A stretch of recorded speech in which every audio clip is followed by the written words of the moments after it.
እጅግ አሳዛኝና ልብ የሚሰብር መረጃ ተሰምቷል። በርካታ ኦርቶዶክሳውያን መገደላቸው ተገልጿል።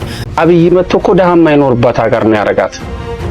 ብልጽግና ምን ያረጋልናል? ብልጽግና ዛሬም እንደተለመደው አርሲ ላይ መሪር ነው። 37 ሰዎች ተገለው አድረዋል። እናታቸው አርፈው ሐዘን ላይ እያሉ በምርጫ ጣቢያ ተገኝተው ተወካያቸውን ለመምረጥ ድምጻቸውንም ሰጥተዋል። ሲኖዶሱ ስራው ምንድነው? በጎች መጠበቅ እኮ ነው።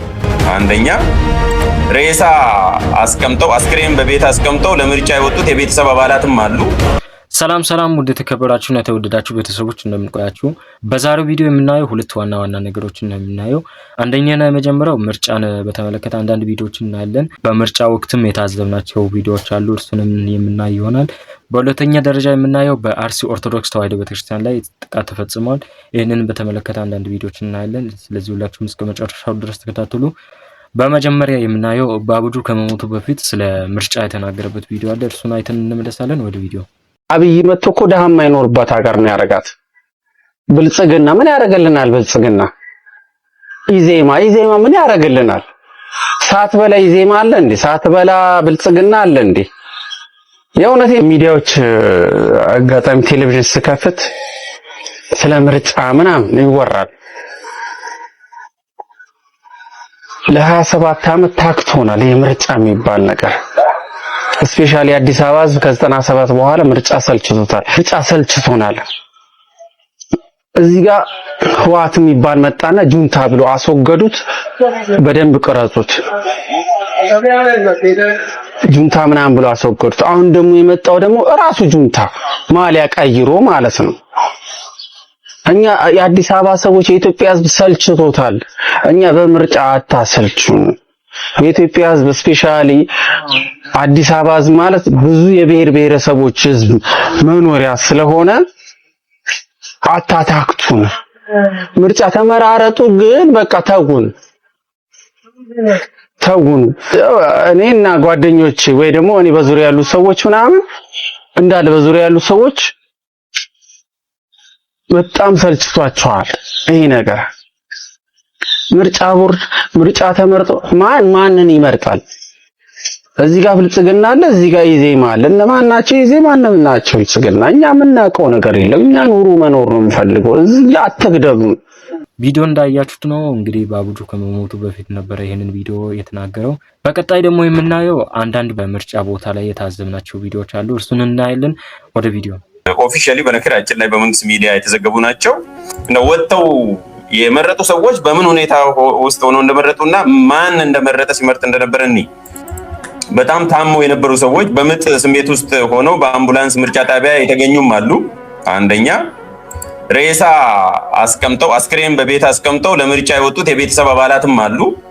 ሬሳን ቤት አስቀምጠው እያገሙ ነው ከዛ በኋላ ምርጫ መርጠው፣ ምክንያቱም ሬሳ ከምርጫ አይበልጥም ብለው። እንደገና ደግሞ እቺ ደግሞ የአራስ ቤት ቆይታዋ ሳያበቃ ድምጽ ለመምረጥ የሄደች እናት አለች። እንደገና ደግሞ እቺኛዋ እየመረጠች ደግሞ ምጥ የመጣባትም አለች። እንደገና ደግሞ እቺ የመቱ ከተማ ነዋሪ መምህርት ኮኬት ተመስገን ልጇን ከወለደች በሁለት ሰዓት ውስጥ ድምጽ ለመስጠት ወጣለች። እኚህ ደግሞ በጣም ታማሚ የነበሩት አዛውንት እንደዚህ ተደግፈው በቃሬዛ ተይዘው ሄደው ሲመርጡ እንደነበረ እና ወዘተረፈ ሲገለጽ ነበር። እና ዛሬ እንደው አንድ ቪዲዮም ልጨምርል። እንደውም በዚህ ሌላ አለ፣ ግሉኮስ ነቅሎ ሄዶ ምርጫ የመረጠም አለ። ሆስፒታል ግሉኮስ ጭምር ነቅለው ወረፋ ይዘው የሚስተናገዱና የሚመርጡ ሰዎችን ታዝበናል። በዛሬው ዕለት እንግዲህ እነኛ አባት እጅ ባይኖራቸውም እንደምትመለከቱት የምርጫ ካርዱን በአፋቸው በመያዝ እንደምታዩት የምርጫ ካርዱን በማስገባት እንደመረጡ ነው እንግዲህ እየተገለጸ ያለው። ሐዘናቸውን ዋጥ አድርገው በምርጫ ጣቢያ የተገኙት እናት ወይዘሮ ሐዋ ኢድሪስ በወሊሶ ከተማ 02 ቀበሌ ነዋሪ ሲሆኑ እናታቸው አርፈው ሐዘን ላይ እያሉ በምርጫ ጣቢያ ተገኝተው ተወካያቸውን ለመምረጥ ድምጻቸውንም ሰጥተዋል። ሐዘን ላይ ተነሳሁት። ዛሬ ነው አባቴን የቀበርኩት። ግን በቃ ከሀገር የበለጠ ነገር የለም። አንድ ድምጽ ዋጋ አላት። ነገ ለልጆቼም ስለሚጠቅም ለኔም ይጠቅመኛል፣ ለልጆቼም ለሀገሬም ብዬ ድምጽ ልሰጥ መጣ። ቪዲዮ እንዳያችሁት ነው እንግዲህ በጣም ነው የሚያሳዝነው። እስቲ እናንተ አካባቢ ላይ በምርጫ ወቅት የታዘባችሁ ነገር ካለ እስቲ ኮሜንት ላይ አሳውቁ። በቀጣይ የምናየው ቪዲዮ በአርሲ ኦርቶዶክስ ተዋሕዶ ቤተክርስቲያን ላይ ጥቃት ተፈጽሟል። እስቲ ቪዲዮን አይተን እንመለስ። እጅግ አሳዛኝና ልብ የሚሰብር መረጃ ተሰምቷል። በርካታ ኦርቶዶክሳውያን መገደላቸው ተገልጿል። በምስራቅ አርሲ ሀገረ ስብከት ከ10 በላይ ኦርቶዶክሳውያን ሲገደሉ የ101 ዓመት ዕድሜ ያለው የቅዱስ ገብርኤል ቤተክርስቲያን ሙሉ በሙሉ በእሳት መውደሙ ተሰምቷል። የመድኃኔዓለም ቤተክርስቲያን ላይም ዘረፋ የተካሄደ ሲሆን ምዕመናን ጽላቱን ይዘው መሰደዳቸውና እንዲሁም ደግሞ መኖሪያ ቤታቸው መቃጠሉ ተነግሯል። ከግንቦት 23 ቀን 2018 ዓ.ም ጀምሮ በምስራቅ አርሲ ሀገረ ስብከት አስኮ ወረዳ ጠላታ ጨፋ ቀበሌና እንዲሁም ደግሞ ካራኮፍታኔ በሚባሉ አካባቢዎች በኦርቶዶክሳውያን ላይ ያነጣጠረ አሰቃቂ ግድያ ተፈጽሟል። በአስኮ ወረዳ ጠላታ ጨፋ ቀበሌ ብቻ በታጣቂ ኃይሎች በተፈጸመ ሰብአዊነት በጎደለው ጥቃት ከ10 በላይ ንጹሃን ኦርቶዶክሳውያን ተገለዋል። በአካባቢው የ101 ዓመታትን ዕድሜ ያስቆጠረው የጠላታ ጨፋ ቅዱስ ገብርኤል ቤተክርስቲያን ሙሉ በሙሉ በእሳት መውደሙ ማህበረ ቅዱሳን ቴሌቪዥን አስታውቋል። ዛሬም እንደተለመደው አርሲ ላይ መሪር ነው። 37 ሰዎች ተገለው አድረዋል። እንዲሁም 101 ዓመት የሞላው የቅዱስ ገብርኤል ቤተክርስቲያን በእሳት ነዷል። ከቀናት በፊት የተወሰኑ ሊቃነ ጳጳሳት ሰብሰብ ብለው አርሲ ላይ እየነደደ ያለውን ችግር እናጠፋለን ብለው ቆርጠው ሄደው ሲሸላለሙ ተመልክተናል አይደል? 1 2 3 4 5ኛ ጊዜ እንደዛ ሲሆን፣ አርሲ ላይ ግን እስካሁን ድረስ የቆመ አንድም ግፍ የለም። እኔ በግሌ ዜና የመስራትም ምንምም የምጠብቀው አባት ምንምም የምጠብቀው የበላይ አካል የለኝም። ሁሉም ነገር በክንዳችን ስር እንዳለ ነው የሚሰማኝ። ፍትህ እያልን የምንጮህበትም እንደ ቁራ የምናንቋረበትም ጊዜ አልፏል። በእንደዚህ አይነት ሁኔታ ራሳችንን ለማስከበር ቆርጠን ስንነሳ ብቻ ነው ነገሮች የሚቆሙት። መፍትሄው ይሄ ነው። ቪዲዮ እንዳያችሁት እንግዲህ በጣም ነው የሚያሳዝነው። በተደጋጋሚ በአርሲ ዞን ላይ እንደዚሁ ጥቃት ይፈጸማል። እንግዲህ በጣም ነው የሚያሳዝነው።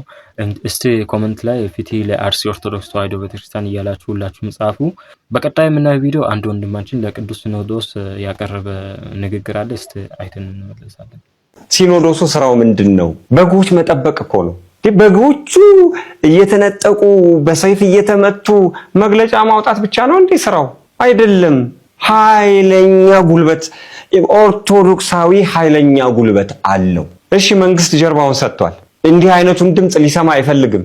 ይሄን ነገር ማሳየት አለብን። በአንድነት ቆመን እስከ መቼ እየታረድን፣ እስከ መቼ እያለቀስን፣ እስከ መቼ እየጮህን? ጠቢቡ ሰለሞን መጽሐፈ መክብብ ላይ የገዢ ቁጣ ሲበረታብህ ስፍራህን አትልቀቅ ይላል። የጀግና ሁን፣ ጨካኝ ሁን፣ ዓላማ መር ያለህ ሁን። የጨከኑብን አሉ።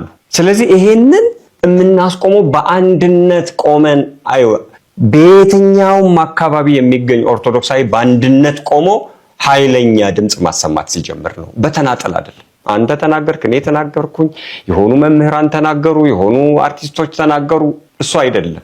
ራሱ ቤተ ክህነቱ የሚመራው ሲኖዶሱ የሚመራው። ከዚህ በኋላ እንዲህ አይነቱን ነገር መንግስት ማስጠበቅ አለብህ፣ ግዴታህ ነው ማለት አለበት። ምክንያቱም የመንግስት ተቀዳሚ ዓላማው የዜጎችን ህይወት መጠበቅ የመጀመሪያ ስራው ነው እኮ ለመንግስት ሰላም ማስፈን፣ ደህንነት መጠበቅ። ይሄንን ካላደረገ ግን ትግል ይፈልጋል ማለት ነው። እንዴት ነው ዝም ብለን ቁጭ የምንለው? ቪዲዮ እንዳያችሁት ነው እንግዲህ ወንድማችን የተናገረው ለቅዱስ ሲኖዶስ ያቀረበ ንግግር ነበረ። ተመልካቾቻችን ለዛሬ የነበረን ቆይታ ይህንን ይመስል ነበረ። በቀጣይ ተመልሼ እስክመጣ ድረስ መልካም ቆይታ እንላችሁ።